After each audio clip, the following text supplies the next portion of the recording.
नमस्कार साथियों, गौरव ज्ञान धारा में आप सभी का स्वागत है।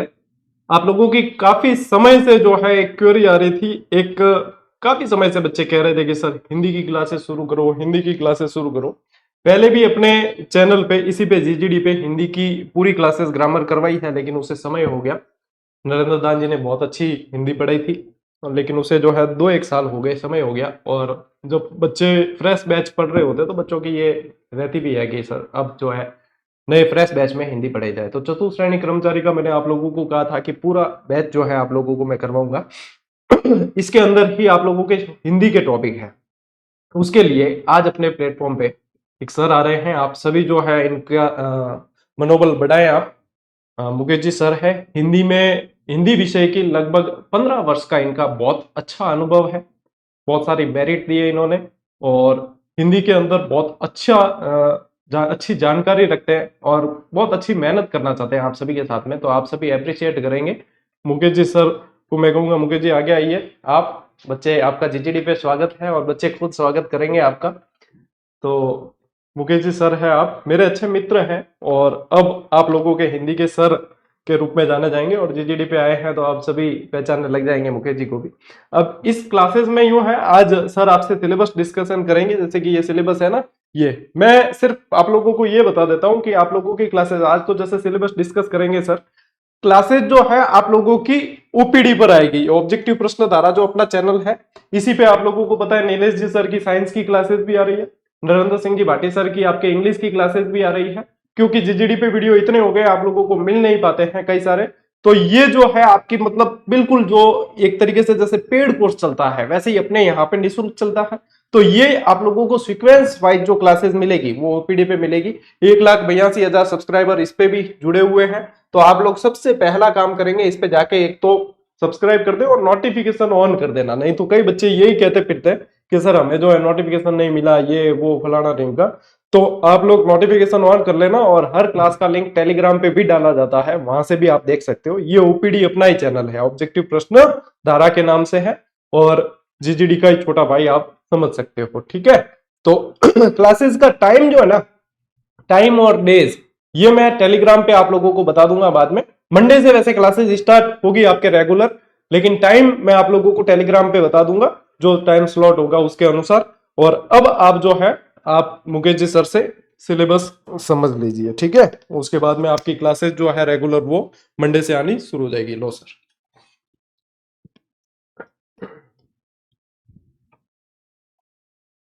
नमस्कार साथियों, मैं मुकेश कुमार परमार गौरव ज्ञान धारा के इस ऑनलाइन प्लेटफॉर्म पर आप सभी का हार्दिक स्वागत एवं अभिनंदन करता हूं। गौरव ज्ञान धारा के इस ऑनलाइन प्लेटफॉर्म पर श्रीमान गौरव सिंह जी घाणराव द्वारा मुझे जो ये हिंदी शिक्षण का अवसर प्रदान हुआ है, इसके लिए मैं आपका हार्दिक आभार प्रकट करता हूं। मित्रों, गौरव ज्ञान धारा पर जो चतुर्थ श्रेणी कर्मचारी भर्ती परीक्षा का सिलेबस हिंदी शिक्षण से रिलेटेड मैं आपके समक्ष प्रस्तुत करना चाहूँगा, बताना चाहूँगा कि हिंदी जो भाषा है, इस भाषा को लेकर आपका इस परीक्षा में जो सिलेबस है, जो पाठ्यक्रम है, बोर्ड के अनुसार, वो आज अपन चर्चा करेंगे उस पर और बात करेंगे कि किस प्रकार की प्रकृति के जो प्रश्न हैं वो आ सकते हैं और एक एक टॉपिक को थोड़ा सा अपन परिचय के रूप में समझेंगे। फिर अपन बात करते हैं कि किस तरह से एक एक टॉपिक को समझना है, इसकी प्रकृति के प्रश्न किस प्रकार के हो सकते हैं और किस तरह से इसको समझा जा सकता है। तो लीजिए, मैं सभी विद्यार्थियों को जो जुड़े हुए हैं इस ऑनलाइन प्लेटफॉर्म से, आप सबको शुभकामनाएं प्रेषित करता हूं और मेरा जो पिछले 15 वर्षों का जो अनुभव है वो आपके साथ में साझा करते हुए मैं ये बात करूंगा कि आपने जो इस भर्ती परीक्षा को लेकर जो अपने आयाम स्थापित किए हैं या आपने जो सपने संजोए हैं, उन सपनों पर अपन खरा उतरने का प्रयास करेंगे। लीजिए,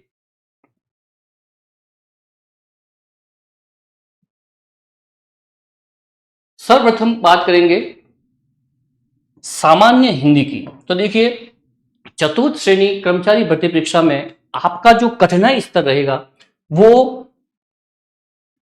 माध्यमिक स्तर का रहेगा।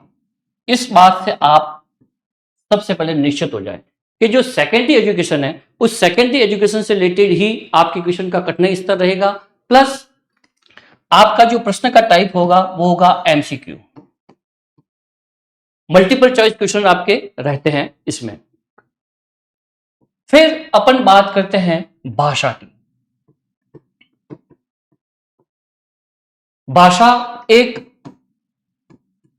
भाष धातु से बना हुआ शब्द है और जिसका अर्थ होता है प्रकट करना, प्रकट करना अर्थात अभिव्यक्त करना। अपने मन के भाव और मस्तिष्क में उठने वाले जितने भी विचार हैं उन विचारों को प्रकट करने का माध्यम ही भाषा होता है। जब तक इस भाषा की जानकारी, अगर हमारे पास में कोई भाषा नहीं होगी तो हम किस तरह से अपने भावों को, अपने मन में उठने वाले विचारों का आदान प्रदान कर पाएंगे। तो भाषा इस तरह से अपने जीवन में एक महत्वपूर्ण रूप धारण करती है और हमेशा हमें हमारी जो भाषा है इसको मजबूत करना हमारा प्रमुख ध्येय बन जाता है। तत्पश्चात अपन बात करते हैं कि किसी भी भाषा को समझना है, चाहे वो कोई भी भाषा हो, पंजाबी हो, चाहे उर्दू हो, चाहे हिंदी हो, चाहे अंग्रेजी हो, उसको समझना है। अगर उसको समझ को बढ़ाना है तो हमें क्या करना होगा कि उसकी व्याकरण को समझना होगा, उसके रूल्स और रेगुलेशंस जो हैं उनके क्या क्या नियम है, उन नियमों को समझते हुए हम भाषा की जानकारी प्राप्त कर सकते हैं। हम बात कर रहे हैं यहां पर हिंदी की। अगर हम हिंदी की बात करें, अगर हिंदी के व्याकरण को समझना है तो हमें सर्वप्रथम वर्ण विचार, उसके बाद में शब्द विचार और तत्पश्चात वाक्य विचार, इन तीनों के माध्यम से ही हम पूरी व्याकरण को समझ सकते हैं। यहां पर अपन बात करेंगे सबसे पहले वर्ण विचार को लेकर। तो वर्ण विचार के रूप में आपको बता दूं कि जो हिंदी स्टैंडर्ड जो वर्णमाला बनती है, जो हिंदी वर्णमाला है उसमें टोटल वर्ण जो बनते हैं वो 52 वर्ण बनते हैं, मतलब कि 52 वर्ण निश्चित रूप से यहां पर बनते हैं जब एक स्टैंडर्ड वर्णमाला जो है, एक मानक हिंदी मानक वर्णमाला उभर के सामने आती है। तो जिसमें जैसे कि सबसे पहले आपके स्वर ले लिए, स्वर के बाद में व्यंजन आ गए। अगर व्यंजन है, स्वर आपके 11 आ जाते हैं, फिर व्यंजन का अलग अलग प्रकार से, अलग अलग तरीके से इसको बांटा गया है, इसका वर्गीकरण किया गया है, जिसमें आपके 25 स्पर्श व्यंजन आ जाते हैं। 25 स्पर्श व्यंजन के पश्चात में संयुक्ताक्षर है, उष्म व्यंजन है, अंतस्थ व्यंजन है। इस प्रकार से ये टोटल मिलकर आपके 52 वर्ण बनते हैं। इसको हम जैसे ही हमारी क्लासेस स्टार्ट होती है उसमें अपन सबसे पहले वर्ण पर विचार करेंगे और इसमें इन सारे 52 प्रकार के जितने भी जो वर्ण बनते हैं उन पर अपन डिस्कस करते हैं, उस पर विचार करेंगे कि किस तरह से क्या है इसका, इस पूरी वर्णमाला को, एक मानक हिंदी वर्णमाला को समझने का प्रयास करेंगे। आगे चलते हैं और बात करते हैं कि किस तरह से, सबसे पहले बात की अपन ने वर्ण विचार की, अब मैं बात करता हूं आपके सामने शब्द विचार की।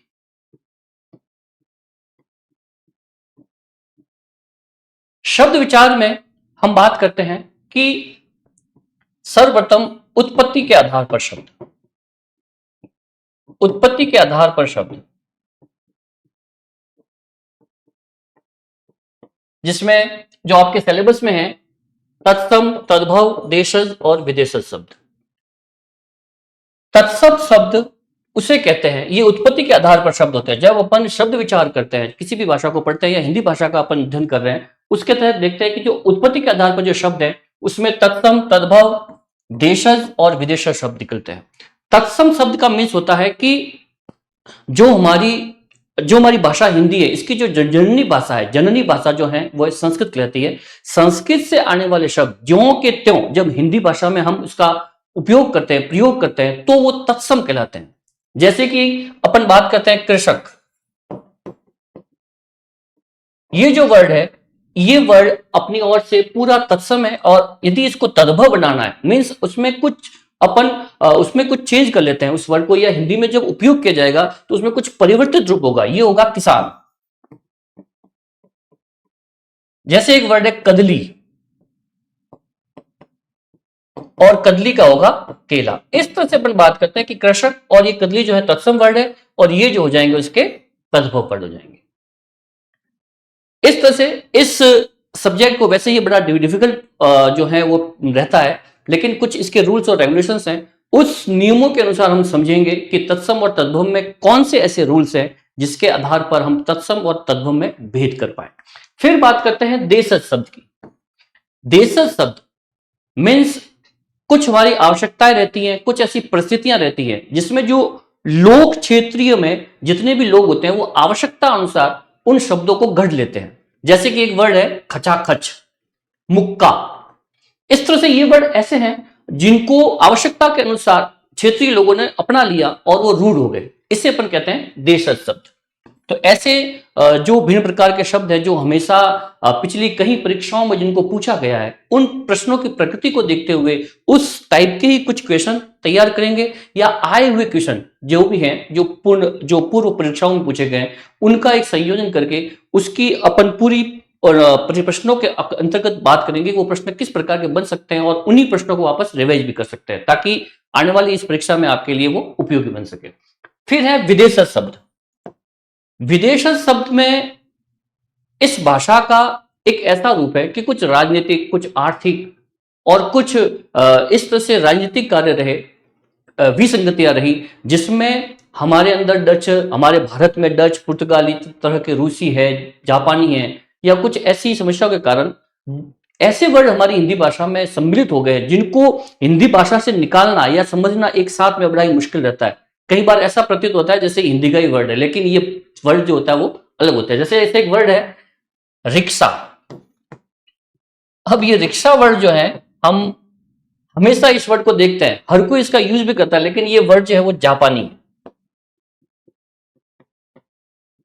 ये जापानी है, जबकि हिंदी में इस तरह से सम्मिलित है कि पता ही नहीं चलता कि ये किस भाषा का वर्ड होगा, हिंदी का ही होगा जैसे। लेकिन ऐसे कई वर्ड है जो विदेशज शब्द, अंग्रेजी के भी ऐसे वर्ड है जो हम ऐसे ही यूज कर देते हैं उसको, जबकि लगता है कि ये तो अंग्रेजी का वर्ड है ही नहीं, हिंदी का ही वर्ड है। लेकिन कई ऐसी भाषाओं के वर्ड है, डच, पुर्तगाली, रूसी, तुर्की जैसी।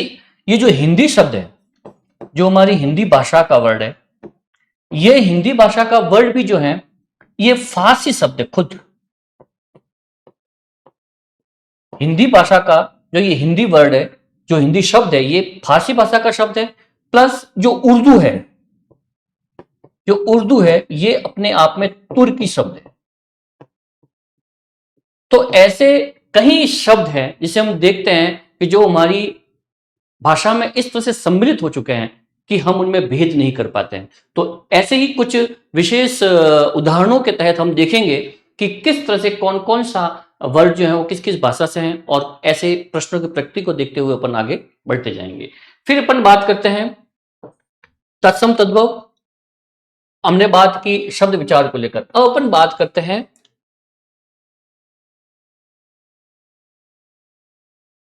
उत्पत्ति के आधार पर।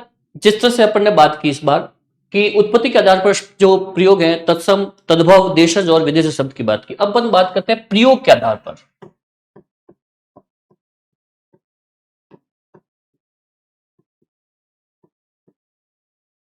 प्रयोग के आधार पर जो शब्द होते हैं उसकी बात करते हैं। तो प्रयोग के आधार पर एक तो होता है विकारी शब्द और एक होते हैं अविकारी शब्द।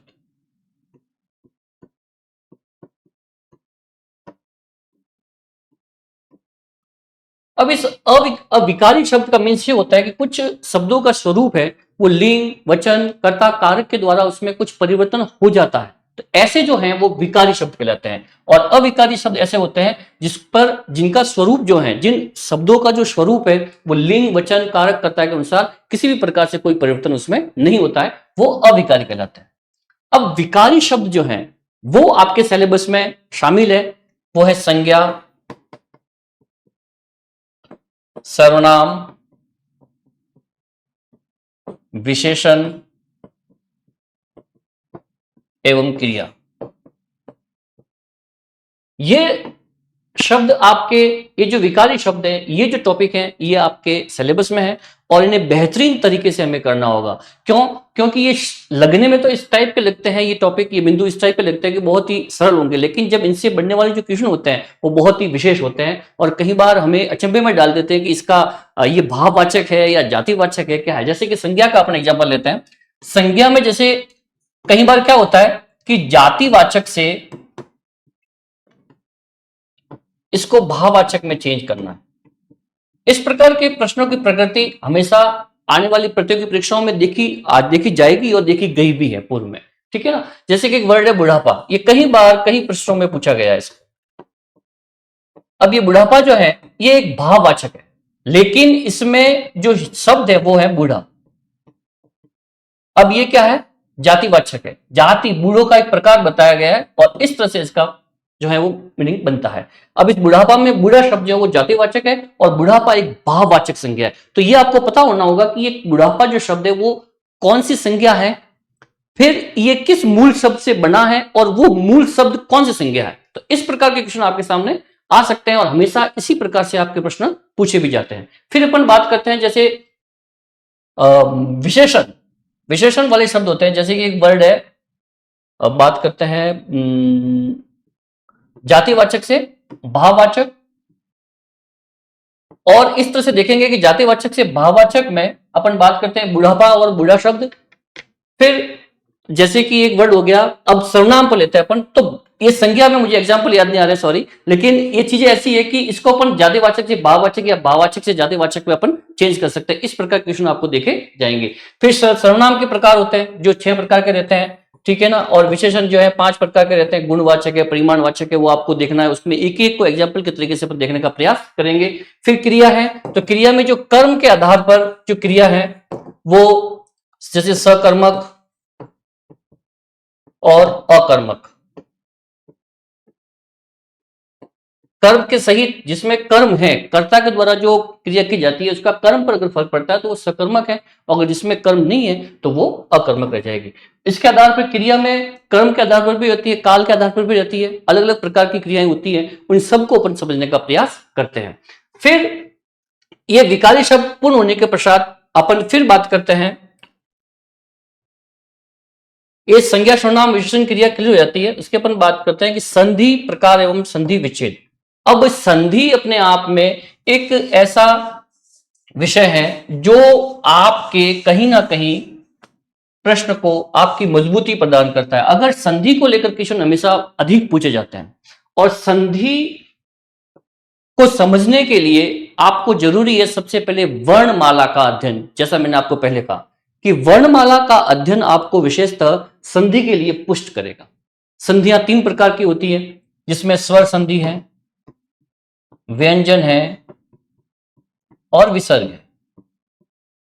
इन तीनों ही प्रकार की अलग अलग, जैसे स्वर संधि के 5 टाइप है, दीर्घ संधि है, गुण संधि है, अयादि संधि है, वृद्धि संधि है, उन 5 टाइप को अपन पढ़ेंगे। व्यंजन संधि के कुछ 6 टाइप्स के रूल्स हैं, उसको समझेंगे, और विसर्ग के भी कुछ 3-4 रूल्स बनते हैं, उनको विशेषतः उनको बात करेंगे। वैसे तो रूल्स काफी बनते हैं, लेकिन कुछ विशेष रूल्स जो पूर्व की परीक्षाओं में पूछे गए या आने वाली परीक्षाओं में पूछे जा सकते हैं, उन पर अपन बात करेंगे। और संधि विच्छेद को लेकर के भी जो मूल शब्द है वो किससे टूटता है, और अगर वो किसी लिखित में अगर परस्पर कोई शब्द टूट भी गया तो उसको वाकई वापस किस तरह से मिलाया जा सकता है, वो है संधि विच्छेद। तो दोनों ही प्रकार में एग्जाम्पल के साथ इस टॉपिक को अपन अच्छे तरीके से करने का प्रयास इस प्लेटफॉर्म के माध्यम से करेंगे।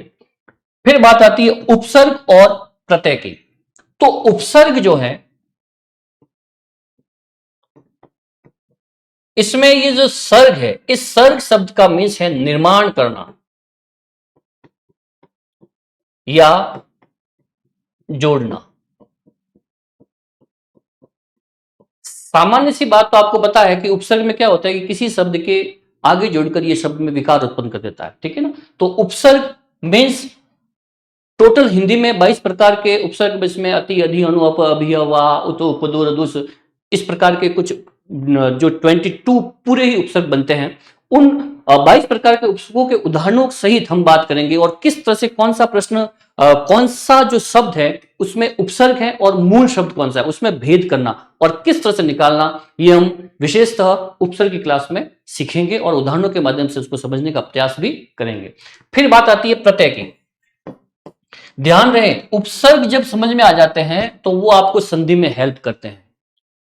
हमेशा इस विषय की बात रहे कि उपसर्ग सीखने के पश्चात वो आपको संधि में बहुत ज्यादा सहायक रहते हैं। अगर आपका उपसर्ग का टॉपिक 22 प्रकार के उपसर्ग और भी कुछ उपसर्ग रहते हैं इसके अलावा भी, अगर उन सभी का अध्ययन आपको पता है, मूल शब्द और उपसर्ग में आप भेद कर पाते हैं, तो वो आपको संधि में भी कहीं ना कहीं सहायक रहेंगे।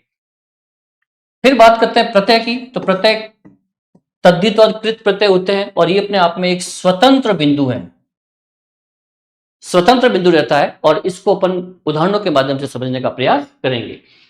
फिर बात करते हैं काल के प्रकार और भेद। काल आपको पता ही है, वर्तमान है, भूत है और भविष्य है। ये एक ऐसा टॉपिक है कि मात्र आपको 1 घंटे की क्लास में ये जितने भी इसके जो माध्यम है, इसका आज्ञार्थ क्या होगा, इसका संभाव्य व्यवस्था क्या होगी, इस काल को अपन समझने का प्रयास उदाहरणों के माध्यम से तरीके से कर सकते हैं। मात्र 1 क्लास में इस काल को मैं आपको अच्छे से उदाहरणों सहित बता पाऊंगा। फिर अपन बात करते हैं पर्यायवाची और विलोम शब्द की। देखिए, पर्यायवाची शब्द एक ऐसा टॉपिक है जिसमें अपन बात करते हैं कि भाषा का ज्ञान अगर आप चाहते हैं तो भाषा को सीखने के लिए सबसे पहले महत्वपूर्ण जो वस्तु है वो है आपका शब्दकोश। जितना अच्छा आपका शब्दकोश होगा उतनी ही आपकी भाषा मजबूत होगी, और भाषा को मजबूत करने के लिए आपके पास में शब्द भी तो होने चाहिए। यदि आपके शब्दकोश में शब्द ही नहीं है, किसी भी अवस्था को या किसी भी स्थिति को जब उसका व्याख्यान करना है या उसको एक जगह से दूसरी जगह तक पहुंचाना है, उसका संप्रेषण करना है, तो अगर वो आपके पास में शब्द नहीं होंगे तो शब्दों के अभाव में आप अपनी बात को ढंग से नहीं कह पाते हैं। और भाषा को मजबूत करने के लिए आपके पास में पर्यायवाची शब्द जरूर होना चाहिए। अगर आपके साथ में एक शब्द है और उसी शब्द का एक समान अर्थ का एक अलग शब्द और है, समान अर्थ के शब्द, उसे कहते हैं अपन पर्यायवाची शब्द। अगर आपके पर्यायवाची शब्द बेस्ट है, इस वो पढ़ने से आएगा।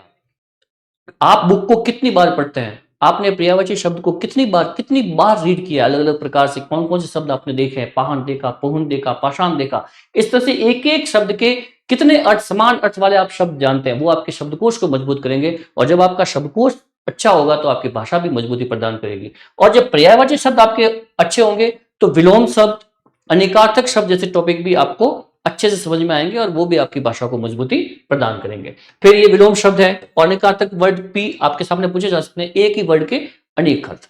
इस तरह से हम इस सामान्य हिंदी के इन टॉपिकों को समझने का प्रयास इस प्लेटफॉर्म के माध्यम से करेंगे और कोशिश करेंगे कि जितने भी पूर्व परीक्षाओं में पूछे गए प्रश्न है या प्रश्नों की प्रकृति है उसको भी हल करने का प्रयास करेंगे इस प्लेटफॉर्म के माध्यम से। लीजिए हम आगे चलते हैं।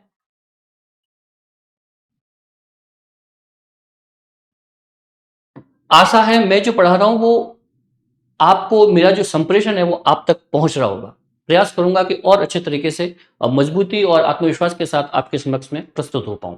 लीजिए, चतुर्थ श्रेणी कर्मचारी भर्ती परीक्षा के अंदर हिंदी पाठ्यक्रम जो बोर्ड के द्वारा, बोर्ड के अनुसार है, आपके सामने प्रस्तुत है, उसमें अगला टॉपिक है वाक्यांश के लिए एक शब्द। एक पूरा वाक्य होगा और उसके लिए एक शब्द होगा। जैसे कि अपन बात करते हैं अनिवार्य। अब इस अनिवार्य का मीन्स मतलब कि जिसका कोई निवारण ना हो सके उसे कहेंगे अपन अनिवार्य। ऐसे कई वर्ड है जिसे हमें समझना होगा, जो पूरा वाक्य न कहकर उसको अपन एक ही शब्द में भली बात बता पाए। तो ऐसे जो एग्जाम्पल्स हैं उन उदाहरणों के सहित, उदाहरणों के साथ उसको समझने का प्रयास करेंगे इस टॉपिक को। फिर बात करते हैं शब्द शुद्धि। तो शब्द शुद्धि आपको बताइए कि सबसे बड़ी भाषा की मजबूती यही है कि आप लिखते क्या है। अगर आपने अशुद्ध लिख दिया तो अर्थ का अनर्थ हो जाता है, इसलिए वर्तनी अशुद्धियां ना हो भाषा में। हमेशा ध्यान रखना है कि आपकी वर्तनी जो है वो शुद्ध हो।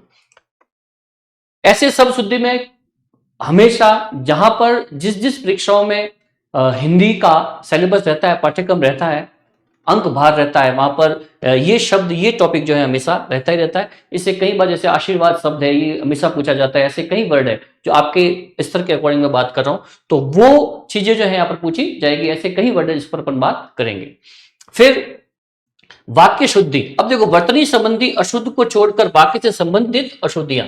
वर्तनी अशुद्धि तो कम प्रश्न पूछे जा सकते हैं या पूछे भी जा सकते हैं, वो इसमें आ गया। अब इससे रिलेटेड कुछ और अशुद्धियां होती है जब वाक्य की रचना होती है। मैंने बताया था आपको कि वर्ण विचार, शब्द विचार और वाक्य विचार।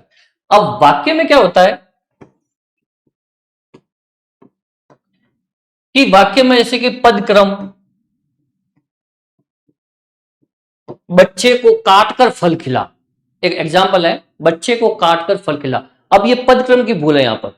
अरे फल को काटकर बच्चे को खिला, तो इस तरह से कई वर्ड होते हैं जो इस तरह से पद क्रम भंग कर देते हैं और आपको उसको सही से करना है। लिंग संबंधी अशुद्धियां हैं, वर्तनी संबंधी अशुद्धियां हैं, या अनावश्यक शब्द हैं जो आपके वाक्य में आपसे पूछे जाते हैं और आपको उसको ठीक करना होता है। ये इसमें जो है ये कठिनाई स्तर होता है। इस कठिनाई स्तर से आपको बाहर निकलकर अपने सही उत्तर तक आपको पहुंचना होता है। फिर बात करते हैं मुहावरे एवं लोकोक्ति। हमेशा आपने देखा होगा कि मुहावरे और लोकोक्तियां हमारी भाषा में इस तरह से समाहित हैं जो किसी बात को पुष्ट करने के लिए या किसी बात को अच्छे तरीके से समझाने के लिए हम मुहावरों और लोकोक्तियों का प्रयोग करते हैं। मुहावरे अपने आप में वाक्यांश होते हैं और लोकोक्तियां अपने आप में पूर्ण घटित घटना के आधार पर होती है। जैसे 9 2 11 होना। अब एक मुहावरा है 9 2 11 होना। इसका मीन्स ये कि इसमें लग तो रहा है जैसे कि संख्यावाचक कोई बात है, लेकिन इससे इसका कोई संबंध ही नहीं है। जबकि ये बात क्या है कि वो भाग जाना, उससे ये रूल हो गया है, मतलब कि फिक्स हो चुका है कि 9 2 11 का मतलब क्या है, भाग जाने से मतलब है। तो ये एक वाक्यांश है और इसके अर्थ तक हमें पहुंचना होगा इस तरह से, और वाक्य में प्रयोग करते हुए इसको बात को समझना होगा कि वाकई ये मुहावरा जो है वो किस बात की ओर जा रहा है। फिर लोकोक्तियां। लोकोक्ति का मीन्स है लोगों द्वारा, लोक धन उक्ति, लोगों द्वारा घटित घटनाओं पर आधारित कुछ ऐसी उक्तियां बनाई गई है जो हमें बताती है कि ये घटनाएं हमारे समाज में कई बार घटी हुई है और उसको हमने वाक्य प्रयोग के रूप में या अपने किसी बात को पुष्ट करने के लिए हम ये कहते हैं। हमेशा हमारी भाषा में इसका प्रयोग करते हैं, जैसे कि दूध का जला छाछ भी फूंक फूंक कर पीता है, ठीक है ना। तो इस तरह की कई लोकोक्तियां हैं जो हमेशा कई बार परीक्षाओं में पूछी जाती है। प्रश्न की प्रकृतियां कुछ अलग होती है। कई बार मुहावरे लोकोक्ति बिल्कुल सरल पूछे जाते हैं और कई बार उनका कठिनाई स्तर उच्च लेवल का भी आ सकता है। तो ऐसे मुहावरे और लोकोक्तियों का भी अपन अध्ययन इस प्लेटफॉर्म के माध्यम से करने का प्रयास करेंगे। अब आता है एक विशेष टॉपिक, अंग्रेजी पारिभाषिक शब्दावली। ये एक विशेष टॉपिक है और इसका विशेषता इसकी यह है कि ये जब तक आप इसको बार बार नहीं पढ़ेंगे, अंग्रेजी के पारिभाषिक शब्द, आपको पता हो तो हिंदी और अंग्रेजी दोनों ही राजभाषाएं हैं, दोनों ही राजभाषा है। और इन राजभाषाओं में होते हुए जितना भी एडमिनिस्ट्रेटिव जो हमारा डिपार्टमेंट रहता है, जो प्रशासनिक भाषा होती है, उस प्रशासनिक भाषाओं में दोनों ही भाषाओं का प्रयोग किया जाता है, चाहे वो अंग्रेजी हो चाहे वो हिंदी हो।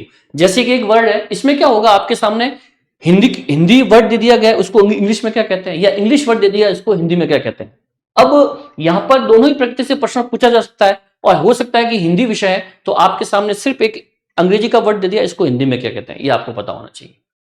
तो दोनों ही राजभाषा होने के माध्यम से ये एक बहुत ही अच्छा टॉपिक बनता है, जिसमें जो प्रशासनिक वर्ड है, शब्द है, उनका अध्ययन आपको करना होता है। ऐसे बहुत से क्वेश्चन है जो हमेशा पूछे गए हैं, उस पर लेकर हम प्रकृति के माध्यम से आप तक ये प्रश्न पहुंचाने का प्रयास करेंगे और इस प्लेटफॉर्म के माध्यम से देखेंगे कि कौन कौन से उपयुक्त वर्ड है जिसको परीक्षा उपयोगी बना सकते हैं। जैसे कि एक वर्ड है नोटिफिकेशन।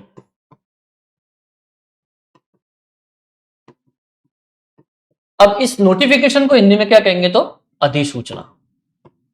इस तरह से आपको पता होना चाहिए। जैसे कि एक वर्ड है सर्कुलर। सर्कुलर का मीन्स होता है परिपत्र। सर्कुलर जारी किया जाता है ना, सर्कुलर जारी किया, लेकिन ये सर्कुलर वर्ड, परिपत्र वर्ड से लोग परिचित नहीं है इतने, जबकि हिंदी का वर्ड है, लेकिन सर्कुलर को लेकर लोग परिचित है। तो इसे हिंदी में क्या कहते हैं ये भी आपको पता होना चाहिए। ऐसे कई वर्ड है, मेमोरेंडम है, ज्ञापन देना है, ठीक है ना। तो इस तरह से जो प्रशासनिक शब्दावली है इसका अध्ययन अपन इस प्लेटफॉर्म के माध्यम से करने का प्रयास करेंगे। फिर बात करते हैं कार्यालय पत्रों से संबंधित ज्ञान। हमेशा जो अपनी भारत की जो प्रक्रियाएं हैं, जो भारत का जो गवर्नमेंट वर्क है, वो कार्यालय पत्रों के माध्यम से ही निश्चित होता है। कहीं पर भी जाते हैं, कोई भी चीज आपको करवानी है, चाहे वो किसी भी विभाग का काम हो, उसमें आपको कहीं ना कहीं एप्लीकेशन तो पहले प्रार्थना पत्र जमा करवाना होता है। तो ऐसे आदेश हैं, ऐसे कार्यालय पत्र हैं, कार्यालय आदेश हैं, अधिसूचनाएं हैं, विज्ञप्ति है, ज्ञापन है, परिपत्र है, निविदा है, अशासकीय पत्र है, इन सब के प्रारूप सहित इनका एक फॉर्मेट होगा और उस फॉर्मेट के माध्यम से इसमें कौन कौन सी इसके नियम होते हैं, कौन सा पत्र कहां पर किस लिए वर्क करता है, इसकी क्या क्या विशेषताएं हैं, इसका क्या फॉर्मेट रहेगा, उन सारी चीजों को यहां पर अपन इस प्लेटफॉर्म के माध्यम से हल करने का प्रयास करेंगे। जैसे कि मैं बात करूं यहां पर अशासकीय पत्र की, ये अशासकीय पत्र जो है अर्धशासकीय, अब देखिए नाम क्या है इसका, सेमी ऑफिशियल ले लेटर, इसको कहते हैं अशासकीय। अब इस अशासकीय पत्र को भी आपके सामने इस अंग्रेजी पारिभाषिक शब्दावली में पूछा जा सकता है कि इससे अशासकीय पत्र को इंग्लिश में क्या कहता है, या इंग्लिश में नाम दे दिया और इसको पूछेंगे, आपको ऑप्शन में दे दिया गया अशासकीय पत्र बताओ इसमें कौन सा है, ठीक है। तो इस तरह के आपके सामने क्वेश्चन बन सकते हैं, एमसीक्यूज बन सकते हैं। अब अशासकीय पत्र कैसा पत्र होता है जिसमें एक डिपार्टमेंट का आदमी, एक विभाग का जो आदमी है, वो किसी उसी विभाग के या किसी अन्य विभाग के अधिकारी को जो पत्र लिखेगा वो दोनों ही आपस में परिचित है, तो वो कहलाएगा अशासकीय पत्र। इस तरह से निविदा, जो नगर पालिका है या कोई भी ऐसा संस्थान है, चाहे गैर राजकीय हो या राजकीय हो, उनमें निविदा निकलती है, मीन्स टेंडर निकलते हैं। उस टेंडर से रिलेटेड सारी बातें यहां पर अपन करेंगे। निविदा में क्या क्या होता है, क्या क्या इसका प्रारूप रहेगा, क्या क्या विशेषताएं रहती है, निविदा के क्या कॉलम रहते हैं, तो इस तरह से अपन यहाँ पर बातें करेंगे। परिपत्र सर्कुलर, एक परिपत्र निकलता है और वो 1000 तक आप पहुंचा सकते हैं। इस तरह से आपका ये चतुर्थ श्रेणी कर्मचारी चयन परीक्षा में ये आपका सिलेबस रहने वाला है और हम प्रयास करेंगे मेरे अनुभव को साझा करते हुए और आपके इन प्रयासों के साथ कि इस पाठ्यक्रम को हम एक अच्छी प्रकृति के प्रश्नों के साथ जल्द से जल्द और अच्छे तरीके से इसको संपूर्ण कर पाए।